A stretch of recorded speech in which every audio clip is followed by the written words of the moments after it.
Okay, good morning, children. Good See, morning, ma'am. Good morning. we have studied about rule of law, isn't it? In previous chapter, we have learned about rule of law. What is rule of law, Lakshmi? Rule of law means that all laws are applied Mm. equally to all the citizens of the country, and no one can be discriminated about the law. No one can be above the. The law. Yes. Okay. See, children, rule of law. Okay, we know that we have learned about the colonial laws as well as the ancient laws in India. It all was arbitrary. Okay. So as and when we became free, the Indian nationalists they demanded to establish rule of law, which means that all are equal before the law, isn't it? Yes, ma'am. Ma'am, which Okay. page number? This chapter 55. 54. Yeah. Okay, so rule of law, which means that all are equal before the law. Okay, and all has to follow. Okay, all citizens they need to follow the same rules and laws, and it is applicable to each and everyone. Whether he may be from a rich or poor family, whether means high administrative officer or a common man. Okay, whatever may be, the laws are same for all. No one is above the law, isn't it, children? Switch on your videos, children. Many videos are off. Baja, Anusha. Okay. So to establish rule of law, that means all citizens has to be treated equally.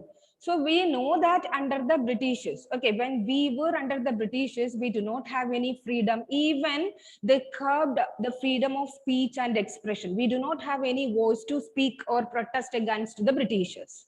Okay, and also if they speak or criticize the Britishers, they'll be arrested. Okay, so what are the examples for the arbitrary laws which was passed by the Britishers?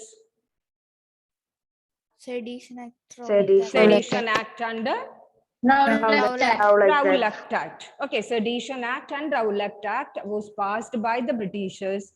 Okay, which meant that they can what that law meant? Without trial, the Indians will be arrested. Yes. Okay, the Indians they'll be no. Can criticize Yes, protest against if anyone, if they criticize the British government, okay, or British, they can arrest anyone without any trial, isn't it? Without due trial, they'll be arrested. So there won't be any freedom for the Indians to criticize the British as well. Okay, so rule of law, when we establish rule of law, that means Indian nationalists, they have demanded to establish rule of law, and according to which constitution was drafted, which guarantees equality. Okay, which guarantees equality. That means all citizens, they are, okay, they have treated equally. Okay, so when we think about the ancient laws, just think about who were severely punished or who were lower caste people. Okay, that means they discriminated. That means the lower caste people were getting more punishment or they were severely penalized when during the ancient period. And when we think about the colonial laws, children, it was just it all was arbitrary. It was just focus, or it was mainly for the Britishers. They won't consider the voice or interest of the Indians. Okay, so the judiciary. Okay, now we were going to discuss about judiciary, the judicial system in India. It is an independent organ. Okay, independent organ. We have learned about the key features of our constitution. Do you remember that? Separation of powers, then Federalism. federalism, fundamental rights, Parliamentary form of government. parliamentary form of government, and Fundamental rights. secularism. Okay, is there any problem to my video? Ma'am, look at your own video. But okay.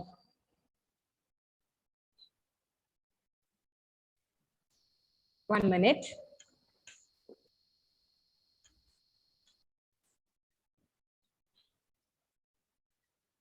Okay.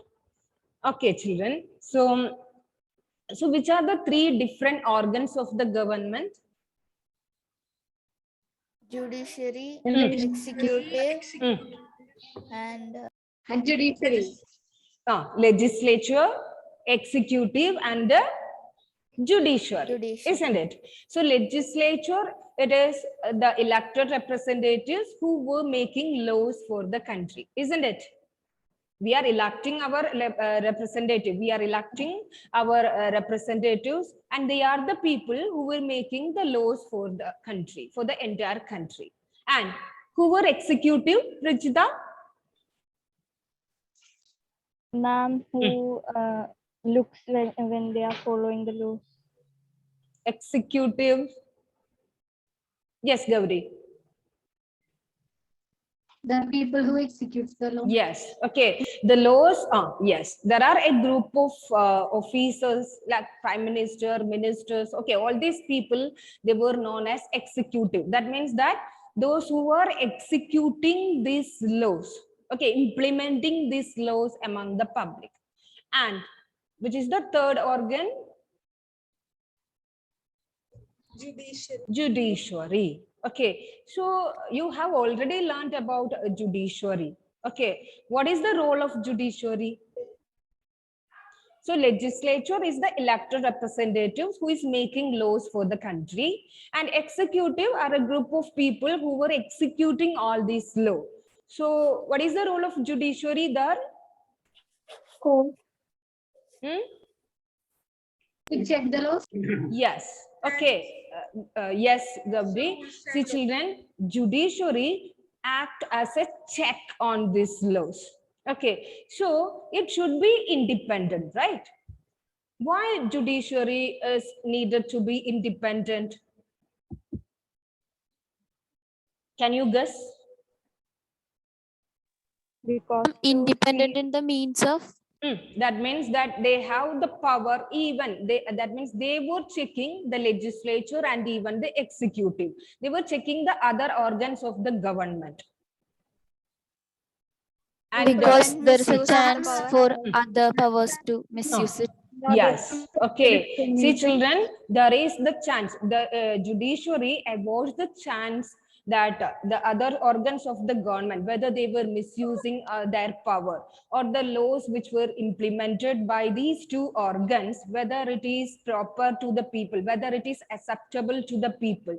So this judiciary, it acts as a check over the other organs of the government. It is checking the laws. Okay, so we know that. So in this chapter, okay, we were going to study in detail about judiciary. What is the role of judiciary? Okay, what is the role of judiciary here in our country? And what do you mean by an independent judiciary?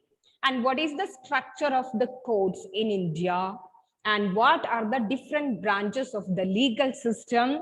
And does everyone have access to the courts? Okay, so children, that means that what is the role of judiciary? Why we need judiciary in a democratic country like India?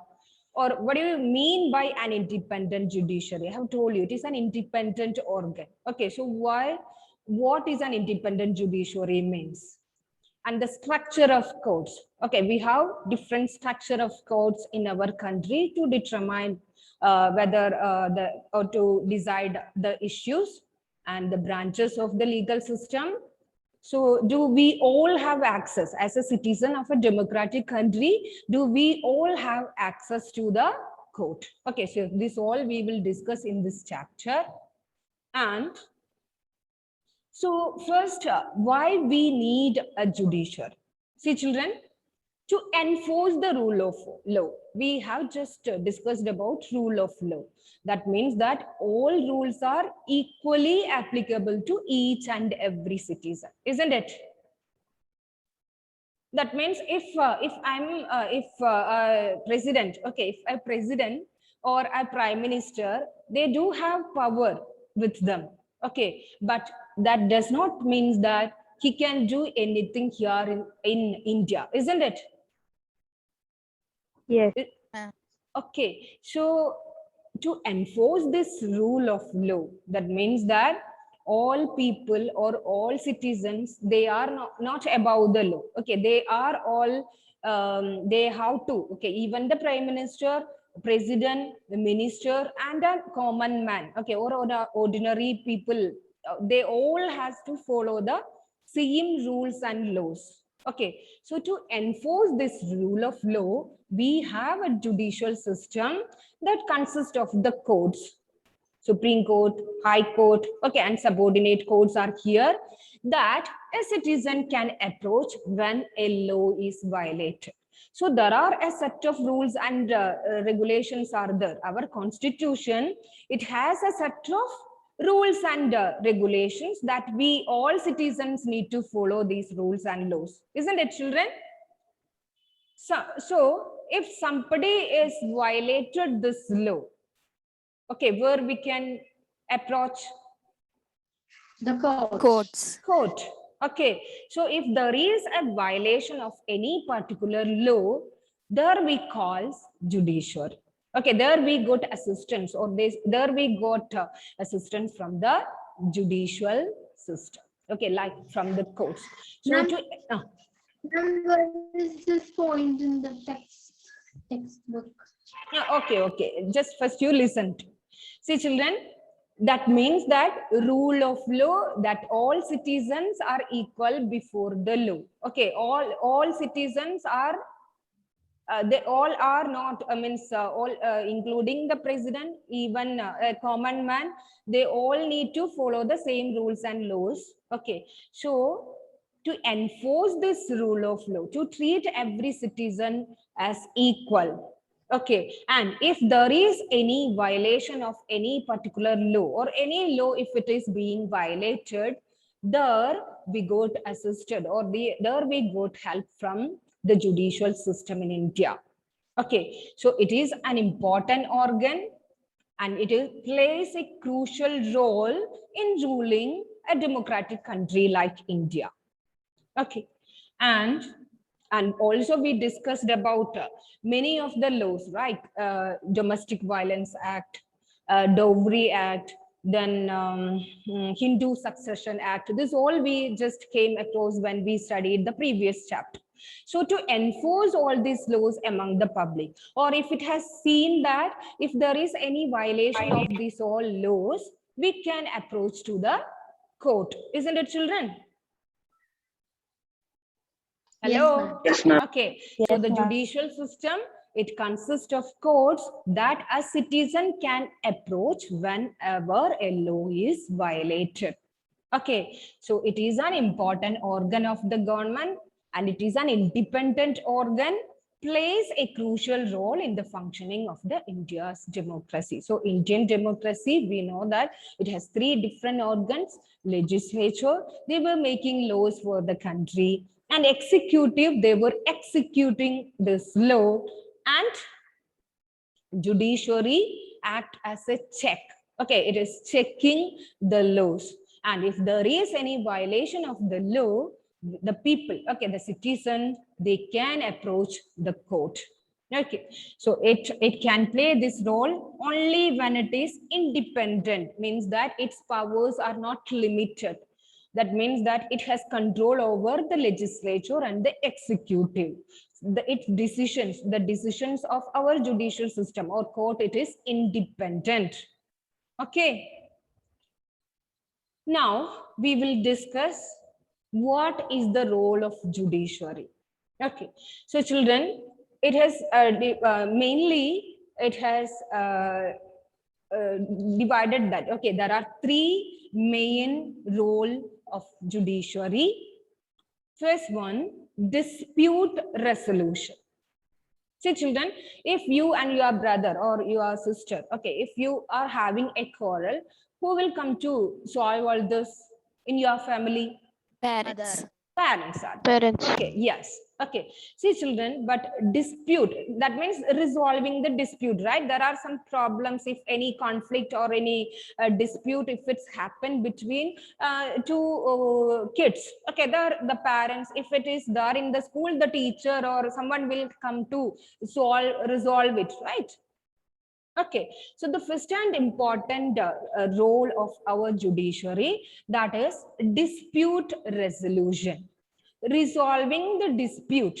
If any conflicts, if it's happened among the citizen, among two citizens, among central and state government, or in between state government and central government, or between two states. I'll explain it again. So it it is resolving or finding solutions to their dispute. Okay, so the first and important role of the judiciary is about dispute resolution. The second one is judicial review, and the third one is upholding the law and enforcing the fundamental rights.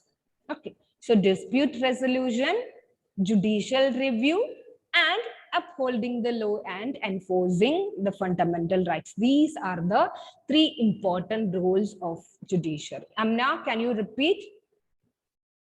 What is the role of judiciary?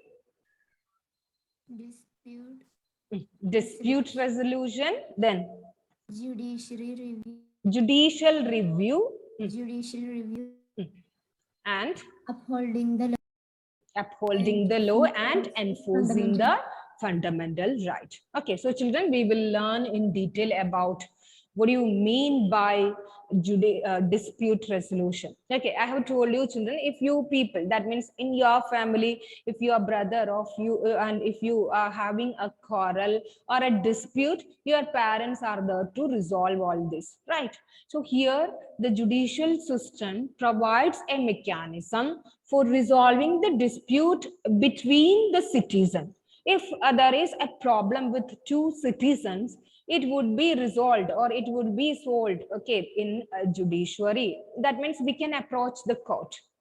And between citizen and the government, if there is a problem with the citizen and the government. See, children, do you remember about Hakim Sheikh that we have studied when we studied about public health care in India, previous class?